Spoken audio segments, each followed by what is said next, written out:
When was the last time you made chicken salad or even thought about making it?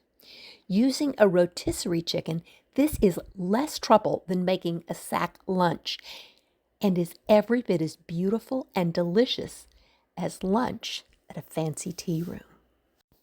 Each day during the month of February, I will be using the $4.99 Costco rotisserie chicken as a springboard for a wide variety of easy, inexpensive, delicious meals that are generally very healthy. Tune in every day this month for a new recipe.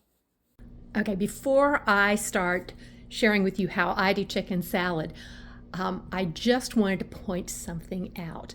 This is going to be recipe number 7, but one of them was the chicken broth. So I've made 6 real meals, completely separate meals out of 2 chickens. And one of those was the Brunswick stew, which made 4 meals. So we're talking over 25 actual servings out of 2 chickens. Probably closer to 30 servings. And this is what's left chicken-wise. That's about a cup of chicken. And I don't want to make, for 3 people, I need a little bit more than a cup of chicken for chicken salad. So I did reach in and get out another chicken. And so there's my 2 cups of chicken. So chicken salad. The basic recipe for chicken salad comes from, again, Helen Corbett. That's what I learned to cook from. Ran the tea room at Neiman Marcus in the 50s and 60s and put out a wonderful cookbook. Her recipe is 2 parts chicken, 1 part celery, 1 part mayonnaise. Use a good mayonnaise. My mother always used Hellmann's, but there are a lot of good, I think there's like avocado oil mayonnaises. Make sure you have a good mayonnaise. I do not like salad dressing. It's too sweet for me. Helen Corbett's tip is to use seasoned salt. And there are a lot of variations on this. Okay, let's start with just the basic chicken salad. I'm using an ugly plastic bowl because I'm going to stick this in the refrigerator. And sorry, I know it would be more attractive in something else, but it's going in my fridge and this has a nice lid that matches. So 2 cups of chicken, 1 cup of celery, and I'm not going to measure my mayonnaise because I know I don't want a cup of mayonnaise in here. So that looks like maybe as much as a half a cup. And then I'm just going to stir it up.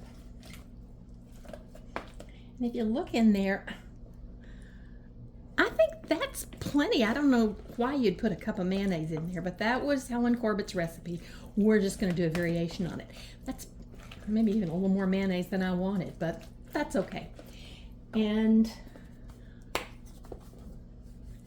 a little bit of old-fashioned seasoned salt. Shades of the 60s, I suppose. If I didn't have seasoned salt, I would probably go ahead and use celery salt. It's also nice with a little bit of fresh chopped parsley. Now, we're going to have a quick dinner. I know my husband's very unpredictable at what time he's going to be home this evening, so I wanted to have something I could pull together in a minute. Not have to warm up or anything like that because I won't know he's home until he walks in the door. What I'm going to do is I'm going to stuff it in some tomatoes. I'll simply core it and open it up. You've seen that done before. And stuff these. I have some nice big tomatoes. That'll be perfect for that. Another thing that you can do is you can stuff avocado. But rather than stuffing the avocado, that's an awful lot of fat. So what I'm going to do is I'm just going to serve some slices of avocado on the side, along with a little bit of green salad and a little bit of fresh fruit. I'll probably put some of those grapes on it. But another thing you can do, I'm not going to do it because if I'm putting it with vegetables, I don't want it to be sweet. But another great thing to do is to make what's commonly called coronation chicken salad. Very English, and you put a little bit of curry powder in it, and you stir it in with the mayonnaise, and you can add nuts, either pecans that I have or some sliced almonds are good. I also have some craisins. Those are always around. I don't always have grapes, but I always have craisins. And I can use that to make a little bit sweeter salad.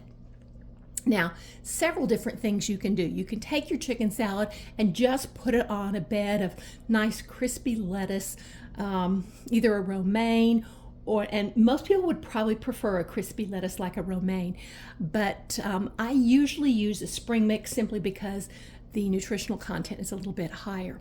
But another thing you can do is you can make a sandwich out of it.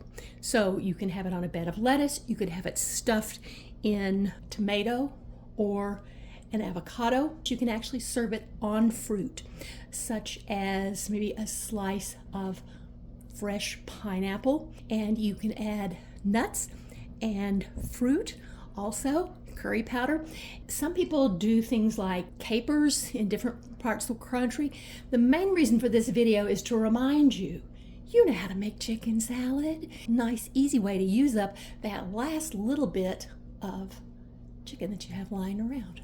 Here is my very simple chicken salad made with the tiny little bits of chicken left over, served on tomato with some fresh fruits and vegetables, and my little silver cracker dish with just a few little Ritz crackers on it. Now, this is the simplest meal ever. When I serve it this way, my memories go back to being a child, and I suppose I was a little bit heathen, and my grandmothers would take me to the S&S tea room for lunch, located in Highland Park, in the villages at Highland Park, which S&S tea room closed down, I think, in the mid-'80s. Well, they moved and they finally closed, I guess, in the early aughts. It was where you went if you were a young lady. And you would put on your nice clothes and you would use your very best manners, and they would ply you with wonderful little muffins and things that they made. And I always chose the chicken salad. My grandchildren, strangely enough, the boys and the girls, love it when I do something as simple as this and make tea for them. I'm going to enjoy my chicken salad with my tomatoes and my fruits and vegetables. And thanks for joining me. See you next time.